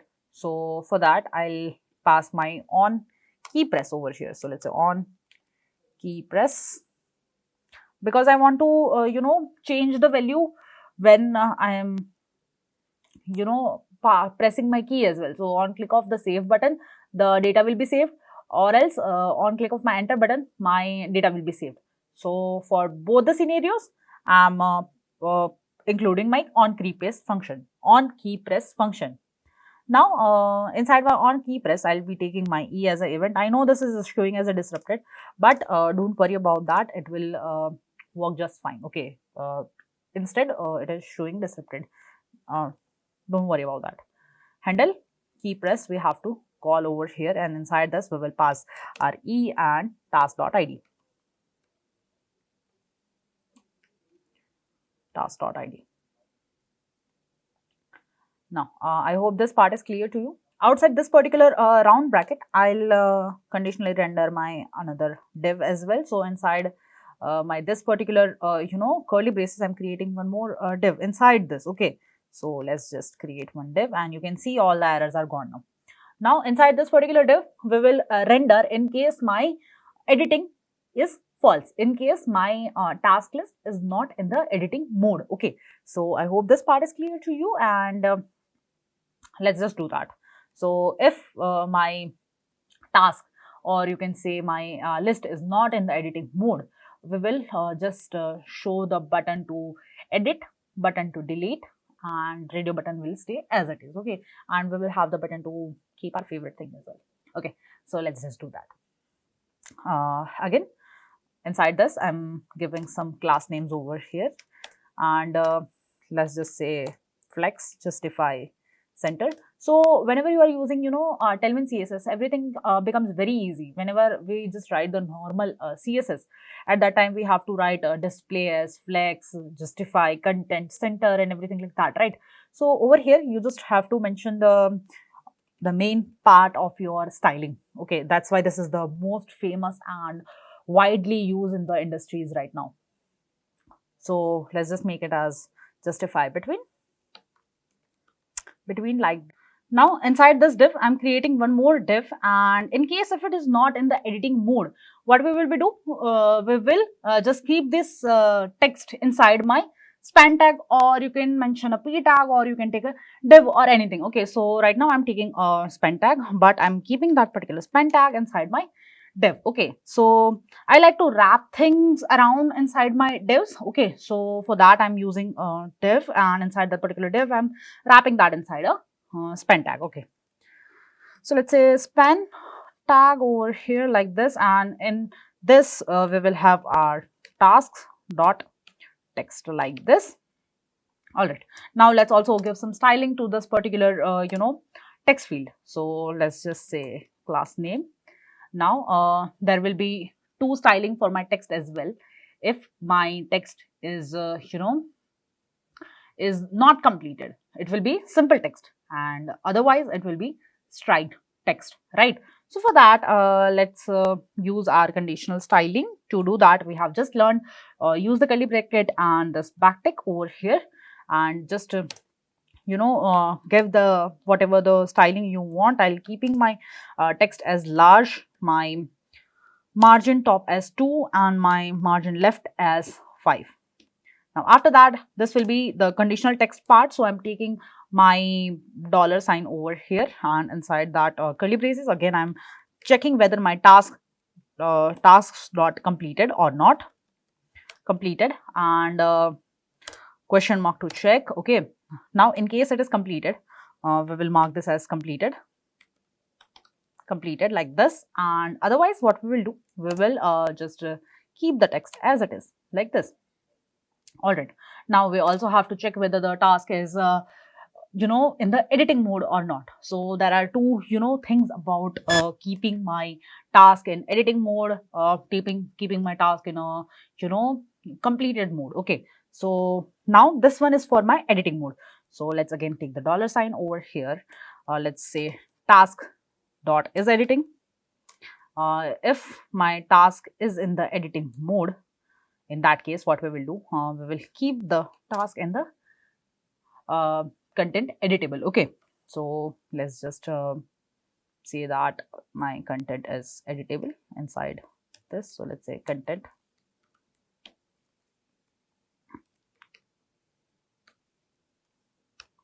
editable like this. Otherwise what we will do, we will keep the text as it is. So I hope this part is clear to you. Now over here there will be one more curly bracket. So this curly bracket will end over here.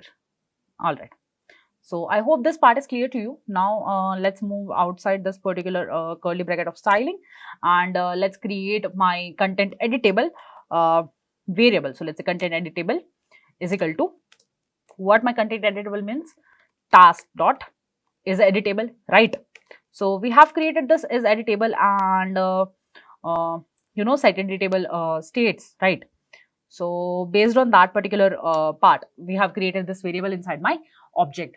We can change the value as true or false, right? So this is that part.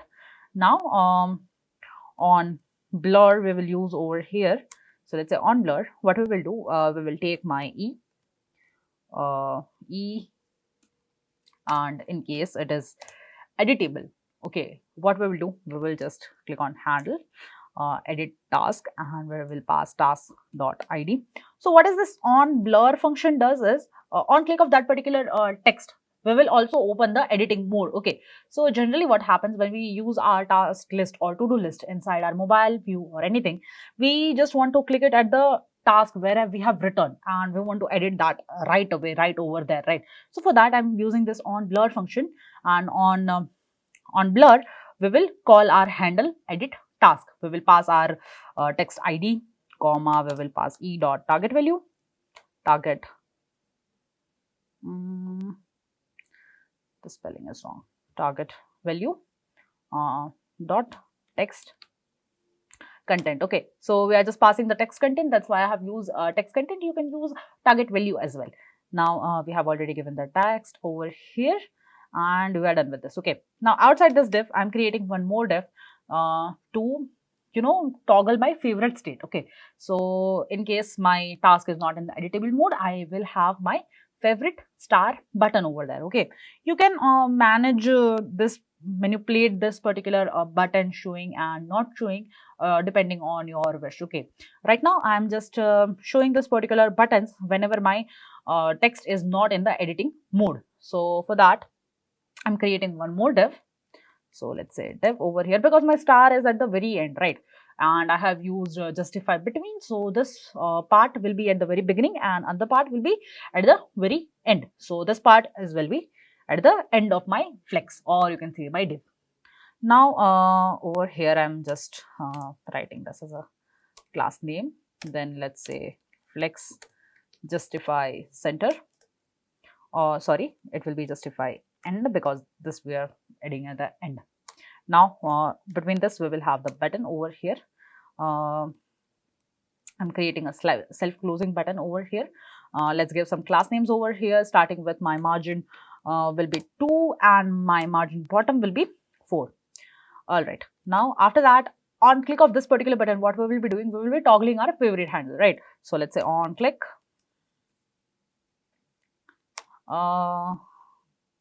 we will create arrow function again. Over here we will toggle favorite. Okay, this will contain our task.id. We have to pass our tasks id.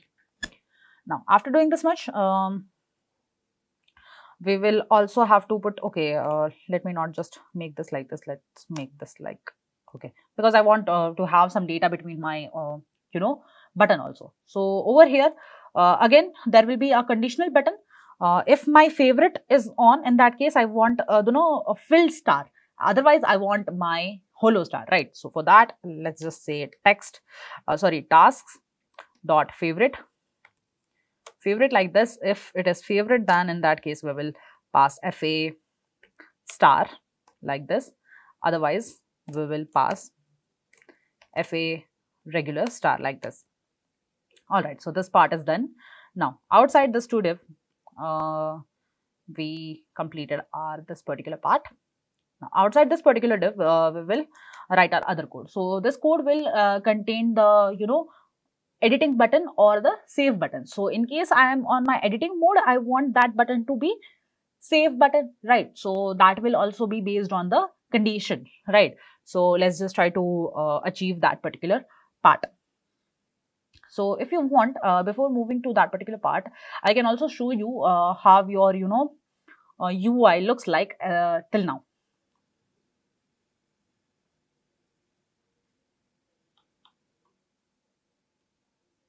Just go to your terminal, and I'm just running my old terminal over here, and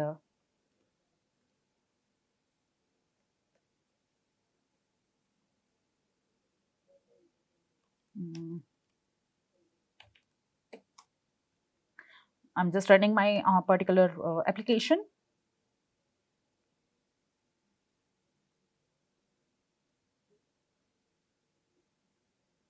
You can see my application is loading right now, and let's just wait until it gets loaded completely. Okay, we still need to do lot of things. We need to fix lot of things. Okay, so it just says that the component TodoList exception. Okay.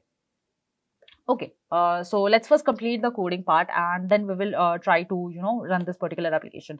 Why? Because we also have to write one more return function, and inside that particular function we have to call our rendered list, which we have just created.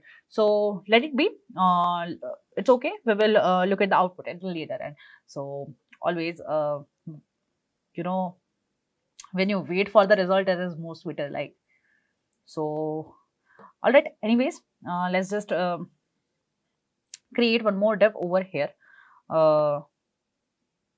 Okay, let's create one more div over here. Let's just say div like this, and let's give some class names over here, starting with my display will be flex, justify will be end.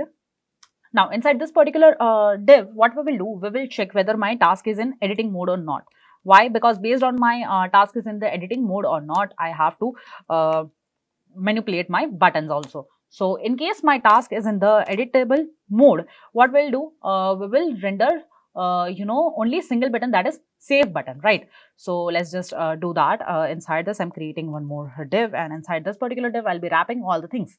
So first of all, let's create one more button over here, and let's give some this button some class name. So I'm not giving much styling over here because we are going to use icon over here, which we have already imported from our React icon library. Now let's also mention on click over here, on click like this, and let's also give this div functionality that will be delete task function. This will take my tasks.id like this. Now after this, I'll have my button. So button name was AI outline delete, so I'm using that, and I'm also giving some class name to this particular icon, and I'm just making the size of this particular icon more visible, or you can say I'm just increasing the size of my particular icon like this, and I'm just closing this particular part. Now I'll have my another button similar to this one. Okay, so for that I'm copying this particular button down. I'm just copying this particular button, and after that, I'm just changing this particular parts. Okay, so this one will be toggle handle, toggle editing. Okay, this will turn on and off my editing mode. Now this will also have my task ID, and instead of this AI outline, I'll have my FA edit button over here. Same, I'm keeping my text as Excel over here again. Now after that, what we will do, we will okay, so this was about the editing mode, but I guess I have returned this, little opposite of what I was expecting. So no worries, we will fix this code. If you see, I have mentioned this task is in editing. In that case, I'm rendering this particular div. Okay, but if my, my task is in the editing mode, in that case, I want to render only save button, right? Not the delete button and editing toggle button. So for that, what we will do, I'll just manipulate this the same code, and I'll make some changes over here only. Okay, so first of all,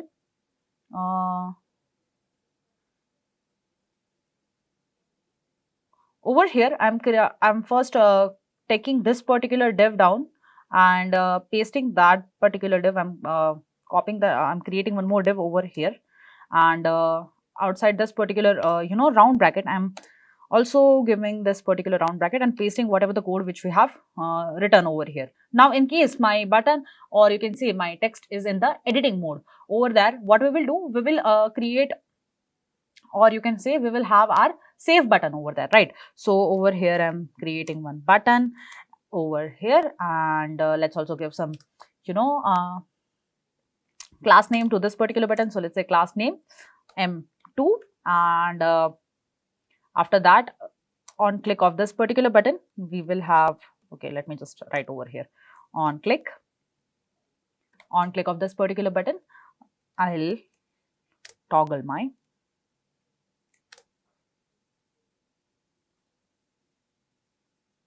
handle edit task. So this will have my handle edit task, or you can change the name of the function to handle save. Okay, so this will have my handle edit task, and if you remember, when we created this our handle edit task, at that time we also have to give whatever the text which is written inside my particular text field, right? So let's say tasks dot text like this. Now after that, what's the error over here? Okay, this is not closed. Okay, fine. All right. Now after that, inside this particular button, we will have our FA save like this, and we will also have the class name over here. So let's say class name. I'm making this button little bit bold over here. So let's say bold over here, and let's say text as Excel like this. Now we are completed with our toggle list. All right. So after this particular this li and everything, after this render function, what we have to do, we have to complete this return function as well. So inside this particular return function, we will return our list, okay, which will be our actual list. So let's just move ahead and do that. So over here, I'm giving some class name. So let's say class name, and I'm just writing to do list over here. And inside this particular div, first thing I'll be having is my toaster container. So I'm taking this toaster container over here like this. Now over here, I'm giving one h2 tag, and let's also, between this h2 tag, I'll just like to do list like this, and let's give some styling to this particular heading. So let's say class name like this, making my text as 5XL. You can increase or decrease the text according to your requirements. Then I'll also have my font semi bold. Let's make this as a semi bold. Okay, then text color will be lime. So let's say text will be lime 950. Okay, or you can change this particular colors as well. I'm using this lime kind of theme over here, so that's why I'm taking this particular colors like this, making the display flex again. Also, I want my heading at the very center of my particular screen, so I'm also making this as a justify center like this. Now after this particular heading, I'm creating one more div like this, and let's also give some class names over here. So we have this whole lime screen, and then at the very top we have a to-do list return, and then we have this white box, and inside that particular white box we have our li, right? So we are actually trying to achieve that particular part. So just hang on with me, we will complete this very soon. We are at the very end of this particular code. Now I'm also giving some shadow over here. I'm using 43.5a. You can change this color as well. You can use normal green color. All right, I just like this particular theme, that's why I'm using this one, and making my shadow as XL rounded 8 pixel. And similarly, I have my background as white, and also inside this particular div, I'll set my height and width of the my particular component or my working space, right? So after that, I'm creating one more div over here, and let's also give some class name to this particular div. This will contain my input field and that particular round button to add the task. So for that, I'm creating one, taking the class name over here. So let's also mention, okay, over here, let's just mention flex and justify content center like this. Now inside this particular div, I'll have my input field, and let's also give some class name to this particular input field, starting with my border 2 pixel. Let's make this as a 2 pixel. All right, then I'll have my padding left as 5. Then my width will be 400 pixel for my particular card, or you can say my particular input field. Now after that, I'll have my margin top 6. My edges will be rounded. I'll make this as a 8 pixel again.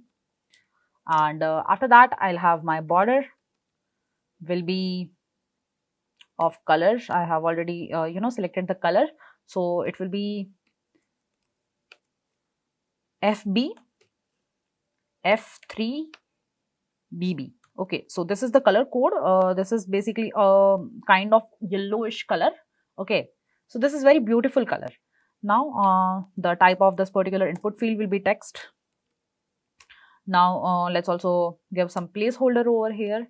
So let's say add new task over here, and then let's also make the value, initially the value will be new task.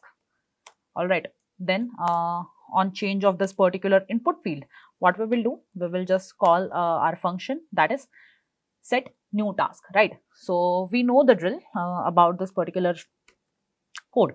Now let's also make this as an arrow function. Let's say set new task, and inside this I'm just e dot target dot value. I'm just passing the whatever the value which is written over there to my function. I don't know why this is suggesting wrong target spelling over here. Let it be. Okay, on key press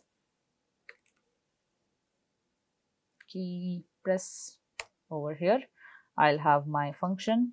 Which function? We will just pass the key. Okay, we know on press of every time we press the key, if it is enter, my editing function will be called and added my task to my new task, right? So for that, I'm just taking whatever the key value over here. So let's say e dot key, if it is equal to what? It is equal to enter. Enter, in that case, what I'll do? I'll add task. Nothing else. I'll add task. Simple. Otherwise, we will do nothing. In case there is other key pressed, in that case, we will not do anything. So that's why I'm keeping this as a null over here. After that, my buttons will. And after that, what we will do, we will have this icon to add the, list. So we will create one more button over here. After the input field, we will have the button over here, and this button will contain my plus sign. Okay, so name of my that particular icon was IO add. So I'm using that particular icon over here.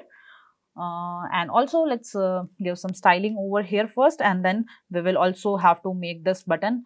We will also have to put on click function over here. So first of all, making this as a flex background, I'm keeping this as also that yellow color. So I'm just copying that particular yellow color from here, and I guess this was the same color. Yeah. All right, I'm keeping this particular background color. Then also margin will be 2, margin top will be 7, and I want this as a round, so I'm just taking my rounded as full. And one more thing, what we will do, we have to install our scroll hide from Tailwind, okay, for Tailwind CSS. So we will do that later, but right now let's just write the function. So let's say scroll hide and overflow. I'll just take my y as scroll. So in case there is any overflow in the x, it will be hidden, and in case of y, it will be in a scroll form, but my scroller will be not visible. Okay, so that's why I have written scroll hide. Now rounded full, because I want this into a circle, and then we will have my p as 3, and also I also have to add on click like this, and on click, what we will do, we will call the function add task. Simple. Right, here I have not taken arrow function. Why? Because if on first render it will try to add the function, it will not be able to, because my input field is empty, and we have already managed that state, right? Now after that, after this particular button, after this particular div though, we will create one more div, and this div will have the actual our li. Okay, so you can say that inside this particular div, we will call our render task function. So let's just try to achieve that. So let's just say div over here. I'm creating new div over here, creating some class names over here. First of all, making my display as flex, justify center, and my height will be 470. Let's just keep it 470 pixels over here, and my width will be somewhere around 550. So I'm just taking 540 over here. Okay, so let's say 540 pixels over here. I'm creating my scroll bar as hide, because I don't want that scroll bar, annoying scroll bar at the side. Okay, so I'm just keep making that as a hide, and we have to download the additional functionality for that as well. We will do that later, but right now let's just try and complete this particular part. Okay, so for my y, I want my overflow to scroll. So in case of any overflow in x axis will be hidden, but in case of y axis it will be in the scroll form. So that's why I'm making this as a scroll, and also my empty will be 5 over here.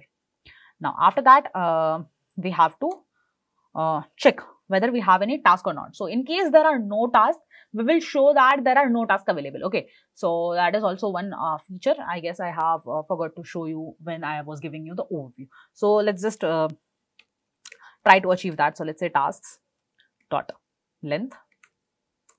In case my task length is equal to 0, what we will do? We will just render one div.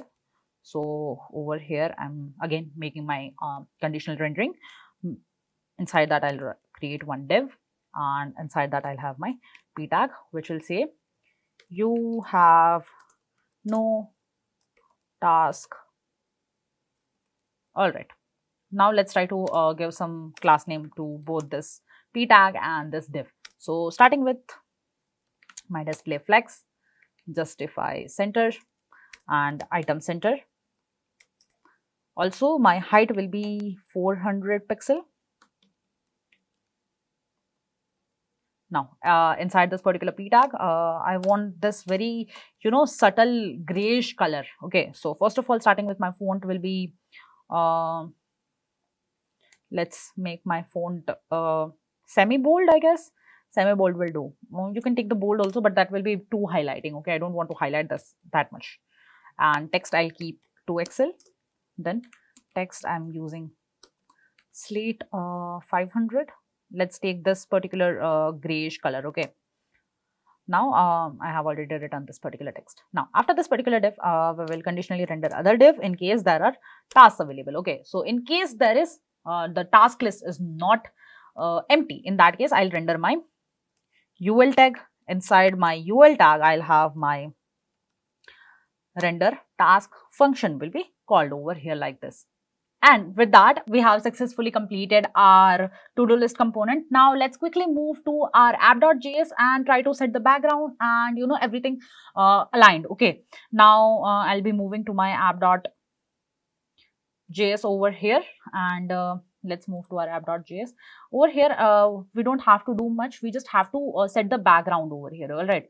So I'll just quickly give some class names over here, starting. I guess this div is not necessary, so I'm just removing this particular div. Now, all right. Over here, let's give some class names, starting with making my padding as 3 for my whole app. My background will be. Let's give my background. I'm taking this particular lime color. Okay, so this is E triple 4 times F and 8. Okay, this is my lime color, you can see over here.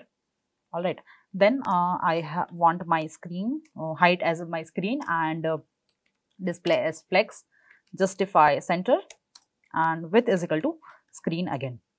And between that, I have my to-do list component. I guess we are done with our application. Now let's try to check whether it is running or not.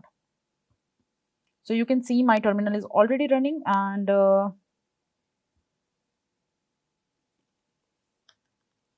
let's try to run this.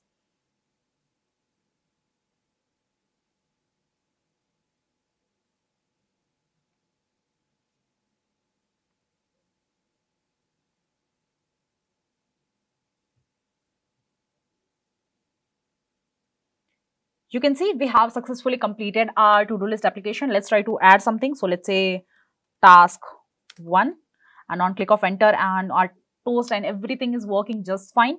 But you can see still we have this particular annoying looking scroll bar. So let's try to remove that. So if you will just move to your browser and search for Tailwind scroll hide, and you can see this particular Tailwind scroll hide library in npm.js. So just click on that and install this particular part. You can see there are so many things over here. You can use this. Okay, you just have to download this and apply this particular plugin. So I'll just move to my Chrome, VS Code, and I'll download this particular part inside my project. And I'll also copy this particular plugin. So I'm copying this whole plugin part. Okay, so that I don't get any error. Now, where to install, apply this particular plugin? inside your Tailwind config. Okay, so over here you can see this plugin part over here, right? So just replace that with the code you have just copied. Now let's just check the output. You can see our scroll bar is gone successfully, and with that we have successfully completed. But you can see over here we are still getting this not in the center. Let's try to fix that as well. So if I'll just move to my TodoList component, and at the very top, in the top of my return, I have returned this particular part. So I'm just making this my flex as a center, but I haven't taken my width. I haven't set the width. So just let's say width is equal to 100% over here.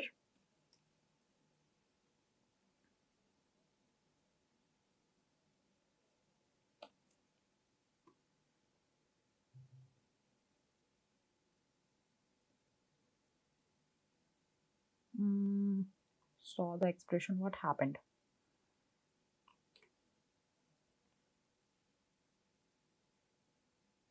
This was working just fine. Why it has stopped? Assignment or a call expression instead. Okay, 6311, right? So over here my function is working, but now I don't have. All right, so if I'll just move to my line 23, 20, 26, 23, let's just check it. Okay, I guess I have written one more equal to over here instead of single equal to. All right, don't worry about it. This happens. Okay, whenever you are coding, there are some errors which is expected. And okay, let's just try to find this. Okay, so I'm just copying this particular part. Okay, over here you can see I have given one more equal to over here. All right, it's okay. Now let's just close this and try to rerun the application. So over here you can see we have our beautiful output and our code is working just fine. And now let's try to add some data to it. So let's say task 1. Now let's try to add some more tasks. So let's say task 2.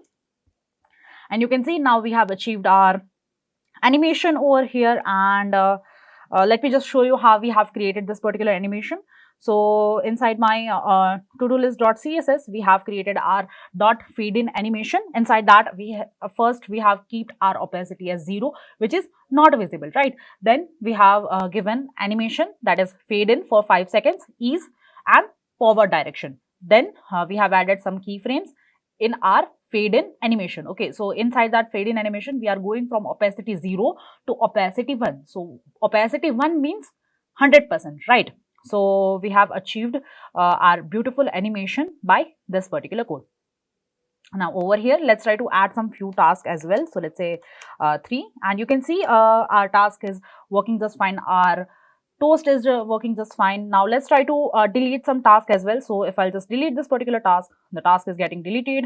Then also let's try to edit this particular task and let's make this task as 3, and let's try to edit this. So you can see we are able to edit this task as well. We are able to mark this task as a favorite as well. And with that, we have completed our TodoList application. And I hope you guys have liked this particular tutorial. And if you like this particular tutorial, do like, comment and subscribe to Intellipaat YouTube channel for more projects like this.